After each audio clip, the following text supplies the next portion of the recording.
Sometimes the simplest meals bring the most joy. This everyday vegetable rice bowl is warm, flavorful, and comes together in just one pot.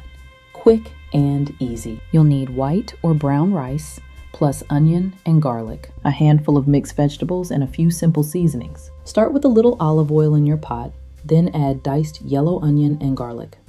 Let them soften before adding your veggies. If you're using frozen vegetables, don't thaw them first.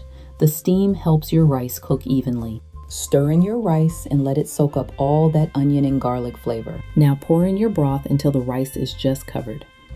Add a pinch of salt, black pepper, and paprika, and give it a gentle stir. Cover and cook until the rice is tender and everything smells amazing. Then fluff gently with a fork and let the steam do its thing. Simple ingredients, real flavor, and a little joy in every bowl. You'll find the full recipe in the pinned comment. See you next time.